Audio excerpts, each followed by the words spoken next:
ഐതിഹ്യ കഥകൾ കേൾക്കാൻ വന്ന എൻ്റെ എല്ലാ പ്രിയ സുഹൃത്തുക്കളെയും സ്വാഗതം ചെയ്തുകൊണ്ട് നമ്മളിന്ന് ശ്രീ കൊട്ടാരത്തിൽ ശങ്കുണ്ണിയുടെ ഐതിഹ്യമാലയിലെ കല്ലന്താറ്റിൽ ഗുരുക്കൾ എന്ന കഥ തുടങ്ങാം. കോലത്ത് നാട്ടുകാരനായ ഒരു ബ്രാഹ്മണൻ ആയുധവിദ്യ അഭ്യസിക്കണമെന്നുള്ള ആഗ്രഹത്തോടു കൂടി കോഴിക്കോട്ട് വന്നു ചേർന്നു. അവിടെ അക്കാലത്തെ മൂന്നാം മുറ രാജാവ് വലിയ അഭ്യാസിയായിരുന്നതിനാൽ ഈ ബ്രാഹ്മണൻ അദ്ദേഹത്തെ ചെന്ന് കണ്ട് തൻ്റെ ആഗ്രഹം അറിയിച്ചു.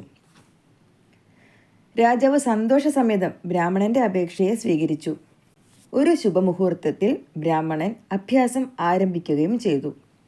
ഇങ്ങനെ ഒരു കൊല്ലം കഴിഞ്ഞപ്പോൾ ഒരു ദിവസം ഗുരുവായ രാജാവ് ശിഷ്യനായ ബ്രാഹ്മണനോട്, ഇപ്പോൾ അങ്ങേ പിടിക്കാനായി എത്ര പേർ വന്നാൽ തടുത്തു നിർത്താമെന്ന് ചോദിച്ചു. അപ്പോൾ ബ്രാഹ്മണൻ, 10,000 പേര് വന്നാൽ ഒരു പ്രയാസവും കൂടാതെ ഞാൻ തടുത്തു നിർത്താം എന്നുത്തരം പറഞ്ഞു. അതുകൊണ്ട് മതിയായില്ല, കുറച്ചുകൂടി അഭ്യസിക്കണം എന്ന് പറഞ്ഞ് രാജാവ് വീണ്ടും പഠിപ്പിച്ചുകൊണ്ടിരുന്നു. ബ്രാഹ്മണൻ അതിജാഗ്രതയോടുകൂടി പഠിച്ചുകൊണ്ട് താമസിച്ചു. അങ്ങനെ ഒരു കൊല്ലം കൂടെ കഴിഞ്ഞപ്പോൾ വീണ്ടും ഗുരുമേൽ പ്രകാരം ചോദിച്ചു. അപ്പോൾ 5,000 പേര് വന്നാൽ തടുത്തു നിർത്താം എന്ന് ബ്രാഹ്മണൻ പറഞ്ഞു. ഇനിയും മതിയായില്ല എന്ന് പറഞ്ഞ് പിന്നെയും അഭ്യസിപ്പിച്ചു. ഇങ്ങനെ ഓരോ കൊല്ലം കൂടുമ്പോൾ മേൽപ്രകാരം ഗുരു ചോദിക്കുകയും ശിഷ്യൻ 2,000 പേരെ തടുക്കാം, 1,000 പേരെ തടുക്കാം, 500 പേരെ തടുക്കാം എന്നിങ്ങനെ ക്രമേണ കുറച്ചു പറയുകയും ചെയ്തുകൊണ്ടിരുന്നു.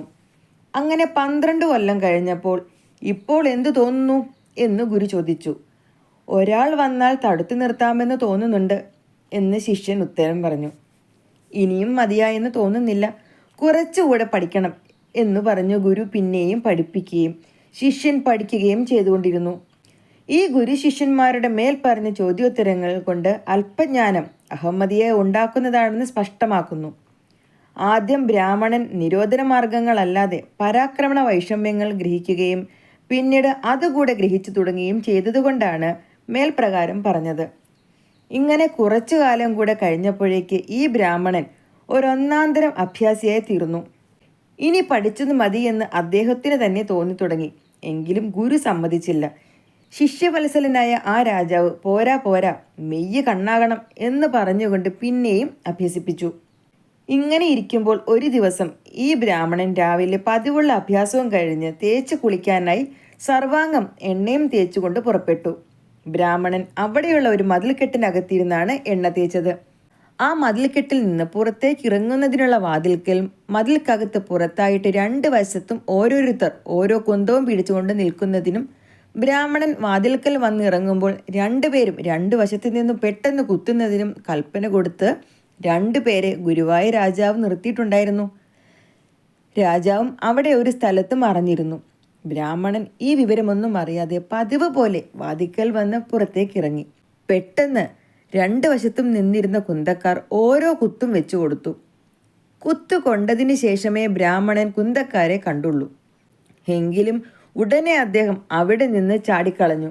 ഗുരുവായ രാജാവ് വെളിയിലിറങ്ങി വന്ന് നോക്കിയപ്പോൾ 2 കുന്തത്തിൻ്റെ അറ്റത്ത് എണ്ണ പറ്റിയും ബ്രാഹ്മണന്റെ ദേഹത്തിൽ തൊലി പോലും മുറിയാതെ ഇരിക്കുന്നതായി കണ്ടു. രാജാവ് വളരെ സന്തോഷിച്ച്, ഇതാണ് മെയ്യ് കണ്ണാകണം എന്ന് പറയാറുള്ളതിൻ്റെ അർത്ഥം, ഇനി അഭ്യാസം മതിയാക്കാം എന്ന് ശിഷ്യനോട് പറഞ്ഞു. എല്ലാം അവിടുത്തെ കൃപ എന്ന് ശിഷ്യനും പറഞ്ഞു. രാജാവ് കോവിലകത്തേക്കും ബ്രാഹ്മണൻ കുളിക്കാനും പോവുകയും ചെയ്തു.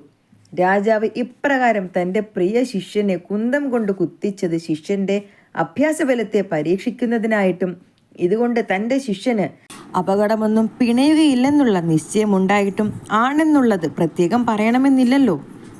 കണ്ണിൽ എന്തെങ്കിലും കൊള്ളാൻ തുടങ്ങുമ്പോൾ എത്രയും വേഗത്തിൽ അത് അടഞ്ഞു പോകുന്നുവല്ലോ, അതുപോലെയുള്ള സ്വാധീനത ശരീരത്തിനും ഉണ്ടാകണമെന്നുള്ളതാണ് മെയ്യ് കണ്ണാകണം എന്നതിൻ്റെ അർത്ഥം.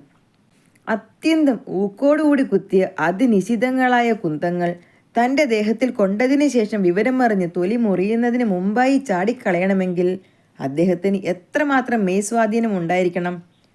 അപ്പോൾ അദ്ദേഹത്തിന് മെയ്യ് കണ്ണാകണമെന്ന് ഗുരുവിനുണ്ടായിരുന്ന അഭിപ്രായം സഫലമായി എന്നറിയാലാണ് ഗുരു ഇനി അഭ്യാസം മതിയാക്കാം എന്ന് സമ്മതിച്ചതെന്നുള്ളത് പറയണമെന്നില്ലല്ലോ. ബ്രാഹ്മണൻ പിന്നെയും കുറച്ചു കാലം കൂടെ ഗുരുസന്നിധിയിൽ താമസിച്ച് തനിക്കുണ്ടായിരുന്ന സന്ദേഹങ്ങൾ സകലവും തീർത്തതിന് ശേഷം യഥാശക്തി ഗുരുദക്ഷിണ കഴിച്ച് അനുഗ്രഹവും വാങ്ങി അവിടെ നിന്നും പുറപ്പെട്ടു.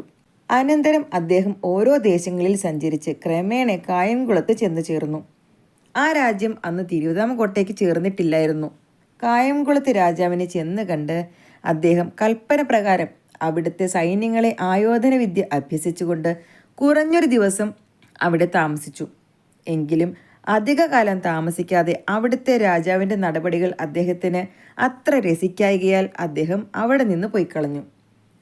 പിന്നെയും പല സ്ഥലങ്ങളിലും സഞ്ചരിച്ച് ഒടുക്കം അദ്ദേഹം അക്കാലത്തെ തിരുവിതാംകൂർ മഹാരാജാക്കന്മാർ എഴുന്നള്ളി താമസിച്ചിരുന്ന പത്മനാഭപുരത്ത് ചെന്നു ചേർന്നു. അപ്പോൾ 933 നാട് നീങ്ങിയ പ്രസിദ്ധനായ മാർത്താണ്ഡവർമ്മ മഹാരാജാവ് നാട് വാഴുന്ന കാലമായിരുന്നു. അവിടുന്ന് അവിടുത്തെ ഭാഗിനേയനായ 973 നാട് നീങ്ങിയ രാമവർമ്മ മഹാരാജാവിനെ ആയുധവിദ്യ അഭ്യസിക്കുന്നതിനായി അനേകം അഭ്യാസികളെ വരുത്തി പരീക്ഷിച്ചിട്ടും ബോധിക്കാതെ എല്ലാവരെയും പറഞ്ഞയച്ചിട്ട് ഇനി എന്ത് വേണ്ടു എന്ന് വിചാരിച്ചും കൊണ്ടിരിക്കുന്ന കാലത്താണ് ഈ ബ്രാഹ്മണൻ അവിടെ ചെന്ന് ചേർന്നത്. ബ്രാഹ്മണൻ അവിടെ എത്തിയതിനു ശേഷം മുഖം കാണിക്കണമെന്നാഗ്രഹിച്ചു. വിവരം തിരുമനസിലെ സേവകന്മാർ മുഖാന്തരം തിരുമനസ് അറിയിച്ചു. ഇദ്ദേഹം ഒരു വലിയ അഭ്യാസിയാണെന്നുള്ള വിവരം കൂടി തിരുമനസ് അറിയണമെന്നും പ്രത്യേകം പറഞ്ഞിട്ടുണ്ടായിരുന്നു. സേവകന്മാർ എല്ലാ വിവരവും തിരുമനസ് അറിയിക്കുകയും ചെയ്തു. പിറ്റേ ദിവസം പകൽ 12 മണിക്ക് തിരുമുമ്പാകെ ചെല്ലണമെന്ന് കൽപ്പനയുണ്ടായി. ബ്രാഹ്മണൻ കൽപ്പന പ്രകാരം പിറ്റേ ദിവസം 12 മണിയാകാറായപ്പോൾ കോട്ടവാതിൽക്കൽ ചെന്നു. അപ്പോഴേക്കും മഹാരാജാവിൻ്റെ കൽപ്പന പ്രകാരം കോട്ടവാതിലുകളെല്ലാം അടയ്ക്കുകയും കോട്ടയ്ക്കകത്ത് കോട്ട മതിലിനോടടുത്ത് ഓരോ തീണ്ടാമതി അകലത്തോളമിട എല്ലാ സ്ഥലത്തും വലിയ ആന്തങ്ങൾ, അതായത് ഒരാൾ പൊക്കത്തിലുള്ള ഇരുമ്പാണികൾ അടുപ്പിച്ച് തറയ്ക്കുകയും ചെയ്തിരുന്നു. ബ്രാഹ്മണൻ കോട്ടയ്ക്ക് ചുറ്റും നടന്നു നോക്കിയിട്ട് എല്ലാ വാതിലുകളും അടച്ചിരിക്കുന്നതായി കാണുകയാൽ ഇത് തന്നെ പരീക്ഷിക്കാനാണെന്ന് അദ്ദേഹത്തിന് മനസ്സിലായി. ഉടനെ അദ്ദേഹം അരയും തലയും മുറുക്കി വാളും പരിചയമെടുത്ത് പിടിച്ച് താണു നിന്ന് ചില ചൂടുകൾ വെച്ചിട്ട് കോട്ട മതിലിൻ്റെ മീതെ അകത്തേക്ക് ചാടി. അകത്ത് ആന്തങ്ങൾ തറച്ചിരിക്കുമെന്ന് അദ്ദേഹം വിചാരിച്ചിരുന്നില്ല. ചാടിപ്പൊങ്ങി കോട്ട മതിലിൻ്റെ മീതെ കൂടി അകത്തേക്ക് ചെന്നപ്പോഴാണ് കാലുകൾ നിലത്ത് കുത്താൻ ഇടമില്ലാതെ അടുപ്പിച്ചടുപ്പിച്ച് ആന്തങ്ങൾ തറച്ചിരിക്കുന്നത് കണ്ടത്. ബുദ്ധിശാലിയും വലിയ അഭ്യാസിയുമായ അദ്ദേഹം മേൽഭാഗത്ത് നിന്ന് താഴെ എത്തുന്നതിന് മുമ്പായി തൽക്കാലോചിതമായ ഒരു കൗശലം ആലോചിച്ച് നിശ്ചയിച്ച് അപ്രകാരം ചെയ്തു. എങ്ങനെയെന്നാൽ തൻ്റെ കയ്യിലുണ്ടായിരുന്ന പരിച മലർത്തിപ്പിടിച്ച് ഒരാന്തത്തിൻ്റെ മീതെ വെച്ച് കാലുകൾ രണ്ടും ആ പരിചയ്ക്കകത്ത് ചവിട്ടിയും കൊണ്ട് ചെന്ന ചെലവിന് ഒന്നിരുന്നു. അവിടെ ഇരുന്നും കൊണ്ട് പിന്നോക്കം ചാടി കോട്ടമതിൽ തൊടാതെ കോട്ടയ്ക്ക് പുറത്തു വന്ന് നിൽക്കുകയും ചെയ്തു. എങ്ങനെയുള്ള അഭ്യാസികൾക്കും ഒന്ന് ചാടിയാൽ പിന്നെ അവിടെ നിന്ന് ചാടണമെങ്കിൽ കാലൊന്നും ഊന്നാതെ നിവൃത്തിയില്ലല്ലോ. അതിനാലാണ് അദ്ദേഹം അങ്ങനെ ചെയ്തത്. ബ്രാഹ്മണൻ കോട്ടയ്ക്ക് പുറത്ത് വന്നതിന് ശേഷം കോട്ടവാതിൽക്കൽ കാത്തു നിന്നിരുന്ന സേവകക്കാരനോട് എന്നെ കൽപ്പിച്ചന്വേഷിച്ചെങ്കിൽ ഞാൻ ഇവിടെ വന്നിരുന്നുവെന്നും കോട്ടവാതിൽ അടച്ചിരുന്നതിനാൽ അകത്തു കടക്കാൻ നിവൃത്തിയില്ലാതെ മടങ്ങിപ്പോയി എന്നും അറിയിച്ചേക്കണം എന്ന് പറഞ്ഞ് അദ്ദേഹം പോകാൻ ഭാവിച്ചു. അപ്പോൾ ഇതെല്ലാം നോക്കിക്കൊണ്ടിരുന്ന മഹാരാജാവ് വളരെ വിസ്മയത്തോടും സന്തോഷത്തോടും കൂടി ആളയച്ചു. കോട്ടവാതിൽ തുറപ്പിച്ച് ബ്രാഹ്മണനെ വിളിപ്പിച്ച് തിരുമുമ്പാകെ വരുത്തി സന്തോഷസമേതം തൽക്കാലം കുറഞ്ഞൊന്ന് അരുളി ചെയ്യുകയും അക്കാലത്ത് ബാല്യമായിരുന്ന രാമവർമ്മ രാജാവിനെ ആയുധാഭ്യാസം ചെയ്യിക്കുന്നതിനായി കൽപ്പിച്ചാക്കുകയും ചെയ്തു. ഇപ്രകാരം ആ ബ്രാഹ്മണൻ രാജഗുരുവായി തീരുകയാൽ അദ്ദേഹത്തിൻ്റെ തറവാട്ടേക്ക് ഗുരുക്കൾ എന്നൊരു സ്ഥാനവും കരമൊഴിവായിട്ട് അനേകം വസ്തുക്കളും കൽപ്പിച്ചു കൊടുത്തു. കല്ലന്താറ്റിൽ എന്നുള്ളത് ഈ ബ്രാഹ്മണന് സ്വതേയുള്ള ഭവനപ്പേരാണ്. കല്ലന്താറ്റിലെ ഗുരുക്കളെ ബ്രാഹ്മണർ മുതലായവർ എന്നും ഗുരുക്കളെന്നും ശൂദ്രർ മുതലായവർ ഗുരുക്കൾ അച്ഛൻ എന്നുമാണ് പറയുന്നത്. തിരുവിതാംകൂർ മഹാരാജാക്കന്മാർ തിരുവനന്തപുരത്ത് തന്നെ സ്ഥിരമായി എഴുന്നള്ളി താമസിച്ചു തുടങ്ങിയപ്പോൾ ഗുരുക്കളുടെ താമസവും തിരുവനന്തപുരത്തായി. അവിടെ അദ്ദേഹത്തിന് അനേകം സ്ഥാനമാനങ്ങൾ കൽപ്പിച്ചു കൊടുത്തത് കൂടാതെ പതിവായി പാർക്കുന്നതിന് ഒരു മഠവും കൽപ്പിച്ചു പണിയിച്ചു കൊടുത്തു. ഇപ്രകാരം അനേകം സ്ഥാനമാനങ്ങളും രാജസന്നിധിയിൽ നിന്നു പലവിധത്തിലുള്ള ആദായങ്ങളും കരമൊഴിവായി വളരെ വസ്തുക്കളും കിട്ടിയതിനു ശേഷം ഗുരുക്കൾ കോലത്ത് നാട്ടിൽ നിന്ന് തൻ്റെ കുടുംബം മുഴുവനും ഇവിടെ വരുത്തി സ്വജനങ്ങൾ അധികമുള്ള തിരുവല്ലയിൽ ഒരു ഭവനമുണ്ടാക്കി കുടുംബത്തെ അവിടെ സ്ഥിരതാമസമാക്കി. ഇപ്പോഴും കല്ലന്താറ്റിൽ ഗുരുക്കളുടെ കുടുംബത്തിൽ ഒരു ക്ഷയവും ബാധിച്ചിട്ടില്ല. അവർ നല്ല ധനവാന്മാരായിട്ട് തന്നെ ഇരിക്കുന്നു. അവർക്ക് തിരുവനന്തപുരത്തെ രാജസന്നിധിയിലുള്ള സ്ഥാനമാനങ്ങൾക്കും ബഹുമാനത്തിനും ഇക്കാലം വരെ കുറവും വന്നിട്ടില്ല. ഇപ്പോഴും മഹാരാജാവ് തിരുമനസ്സുകൊണ്ട് പൂജയെടുപ്പിന് വിദ്യാരംഭത്തിനായി പൂജപ്പുരയിൽ എഴുന്നള്ളുമ്പോൾ ഗുരുക്കൾക്ക് ഗുരുദക്ഷിണ ചെയ്യുക പതിവാണ്. ഇക്കാലത്ത് തിരുവിതാംകൂർ മഹാരാജാക്കന്മാർക്ക് ആയോധന വിദ്യാഭ്യാസം ആവശ്യമില്ലാത്തതിനാൽ അത് ചെയ്യാറുമില്ല. ഇപ്പോഴുള്ള ഗുരുക്കന്മാർക്ക് ഈ വിദ്യ അറിഞ്ഞുകൂടാ. എങ്കിലും ഈ രാജവംശത്തിന്റെ കളരിസ്ഥാനം ഇന്ന് വഹിക്കുന്നത് കല്ലന്താറ്റിൽ ഗുരുക്കൾ തന്നെയാണ്. സാക്ഷാൽ ഗുരുക്കളുടെ ശിഷ്യ സാമർഥ്യത്തിന്റെ ദൃഷ്ടാന്തങ്ങളായിട്ട് അനേകം കഥകളുണ്ട്. വിസ്താര ഭയത്താൽ അവയെല്ലാം ഇവിടെ വിവരിക്കുന്നില്ല. എങ്കിലും ചുരുക്കത്തിൽ ഒരു കഥ പറയാം. 973 നാട് നീങ്ങിയ രാമവർമ്മ മഹാരാജാവ് തിരുമനസിലേക്ക് ഏകദേശം വാർദ്ധക്യമായതിന് ശേഷം നടത്തിയതായ 967 മുറജപകാലത്ത് തിരുവനന്തപുരത്ത് കൂടിയിരുന്ന അസംഖ്യം ബ്രാഹ്മണരുടെ കൂട്ടത്തിൽ അഭ്യാസികളായിട്ടും ചിലരുണ്ടായിരുന്നു. തിരുമനസ്സുകൊണ്ട് നല്ല അഭ്യാസിയായിരുന്നതിനാൽ അഭ്യാസികളായിട്ടുള്ളവരുടെ പേരിലൊക്കെ അവിടേക്ക് വളരെ പ്രതിപത്തിയും ഉണ്ടായിരുന്നു. അതിനാൽ അഭ്യാസികളായിട്ടുള്ളവരെയൊക്കെ തിരുമുമ്പാകെ വരുത്തി വല്ലതുമൊക്കെ കൽപ്പിച്ച് സമ്മാനിക്കുകയും പതിവായിരുന്നു. സാക്ഷാൽ ഗുരുക്കളുടെ കാലം ഇക്കാലത്തിന് വളരെ മുമ്പേ കഴിഞ്ഞു പോയിരുന്നു എന്നുള്ളത് പറയേണ്ടതില്ലല്ലോ. ഇങ്ങനെ ഇരിക്കുന്ന കാലത്ത് ഒരു ദിവസം മുണ്ടൂര് എന്നു ഭവന പേരുള്ള അഭ്യാസിയായ ഒരു ബ്രാഹ്മണൻ കൗപീനം മാത്രം ധരിച്ച് എണ്ണയും തേച്ചുകൊണ്ട് കുളിക്കാനായി പത്മതീർത്ഥക്കരെ നിൽക്കുമ്പോൾ വൃദ്ധനായ ഒരു വിരുത്തിക്കാരൻ നായർ ഒരു നെയ്ക്കുടവും തലയിൽ വെച്ചുകൊണ്ട് അതിലേ കടന്നുപോയി. ആ നായരുടെ കക്ഷത്തിൽ ഒരു നല്ല വടിയിരിക്കുന്നത് കണ്ട് ഈ ബ്രാഹ്മണൻ, എടാ, ആ വടി എനിക്ക് തരാമോ എന്ന് ചോദിച്ചു. അപ്പോൾ നായർ, അവിടേക്ക് ചെറുപ്പമാണല്ലോ, വടി വയസ്സായ എനിക്കല്ലേ വേണ്ടത് എന്ന് ചോദിച്ചു. നീ വേറെ ഒന്നുണ്ടാക്കിക്കോ എന്ന് ബ്രാഹ്മണൻ പറഞ്ഞു. അത് അവിടേക്കാകാമല്ലോ എന്ന് നായരും പറഞ്ഞു. അപ്പോൾ ബ്രാഹ്മണൻ, നീ തന്നില്ലെങ്കിൽ വടി ഞാൻ മേടിക്കും എന്ന് പറഞ്ഞു. ഉടനെ നായർ, എന്നാൽ അങ്ങനെ ആവട്ടെ എന്ന് പറഞ്ഞ് നടന്നു തുടങ്ങി. ബ്രാഹ്മണൻ പിന്നാലെ ചെന്ന് നായരുടെ കക്ഷത്തിലിരിക്കുന്ന വടിയുടെ അറ്റത്ത് പിടിച്ചു വലിച്ചു. ഒരു കൈകൊണ്ട് പിടിച്ചു വലിച്ചിട്ട് വരായികയാൽ 2 കൈകൊണ്ടും മുറുകെ പിടിച്ചു വളരെ ശക്തിയോടുകൂടി പുറകോട്ട് വലിച്ചു. എന്നിട്ടും വടി കിട്ടിയില്ലെന്ന് തന്നെയുമല്ല, വടി നായരുടെ കക്ഷത്തിൽ ഇരുന്ന സ്ഥലത്ത് നിന്ന് കടുകിടയെങ്കിലും മാറുകയാട്ടെ, നായരുടെ നടപ്പിന് സ്വല്പമെങ്കിലും താമസം സംഭവിക്കുകയാകട്ടെ ചെയ്തില്ല. എന്നിട്ടും ബ്രാഹ്മണൻ ഒഴിച്ചു പോകുന്നില്ലെന്ന് കണ്ടപ്പോൾ നായർ അവിടെ നിന്നുകൊണ്ട് വലത്തോട്ട് 1 വട്ടത്തിൽ ചുറ്റിത്തിരിഞ്ഞ് നേരെ ഉത്സവ മഠത്തിലേക്ക് നടന്നു തുടങ്ങി. അപ്പോൾ ബ്രാഹ്മണന് എന്തുകൊണ്ടോ വടിയിന്മേൽ പിടിച്ചിരിക്കുന്ന പിടുത്തം വിട്ടുവെച്ച് പോരാൻ പാടില്ലാതെ തീർന്നു. അതിനാൽ അദ്ദേഹം മുണ്ടുടുക്കാതെ എണ്ണയും തേച്ച് വെയിലും കൊണ്ട് വടിയുടെ അറ്റത്ത് പിടിച്ചും കൊണ്ട് നായരുടെ പിന്നാലെ തന്നെ പോയി. നായർ ഉത്സവ മഠത്തിൽ ചെന്ന് നെയ്ക്കുടം താഴെ ഇറക്കി വെച്ച് അവിടെ നിന്നു. വടിയുടെ അറ്റം പിടിച്ചുകൊണ്ട് ബ്രാഹ്മണനും അവിടെ നിൽപ്പായി. നായർ നെയ്യെല്ലാം അളന്നേൽപ്പിച്ച് പറ്റുചീട്ട് വാങ്ങിച്ച് കഴിഞ്ഞപ്പോഴേക്കും ഈ വർത്തമാനങ്ങളെല്ലാം എങ്ങനെയോ മഹാരാജാവ് തിരുമനസ്സുകൊണ്ടറിഞ്ഞ് ഈ നായരെ വിളിച്ച് തിരുമുമ്പാകെ കൊണ്ടു ചെല്ലാൻ കൽപ്പനയായി. ഉടനെ ഒരു ഹരിക്കാരൻ വന്ന് പറയുകയാൽ നായർ കൊട്ടാരത്തിലേക്ക് നടന്നു തുടങ്ങി. പിടിവിട്ടും വെച്ച് പോകാൻ നിവൃത്തിയില്ലായകയാൽ പിന്നാലെ ബ്രാഹ്മണനും പോയി. തിരുമുമ്പാകെ ചെന്നപ്പോൾ, ഹേ, മുണ്ടിയൂരെന്താ ഇങ്ങനെ എന്ന് കൽപ്പിച്ച് ചോദിച്ചു. അപ്പോൾ ബ്രാഹ്മണൻ വളരെ ലജ്ജിച്ചു എന്ന് പറയണമെന്നില്ലല്ലോ. താനൊരു അഭ്യാസിയും ചെറുപ്പക്കാരനുമായിട്ട് ഇങ്ങനെ ഒരപകടത്തിൽ അകപ്പെട്ടു. വൃദ്ധനായ ഒരു നായരുടെ പിന്നാലെ മുണ്ടുമുടുക്കാതെ തിരുമുമ്പാകെ ചെല്ലുന്നതിന് സംഗതിയായല്ലോ എന്ന് വിചാരിച്ച് ലജ്ജയും വ്യസനവും സഹിക്കവയ്യാതെയായിട്ട് എമ്പ്രാൻ കരഞ്ഞു തുടങ്ങി. അപ്പോൾ തിരുമനസ്സുകൊണ്ട്, ആ സാധു ബ്രാഹ്മണനെ വിട്ടേക്കൂ എന്ന് കൽപ്പിച്ചു.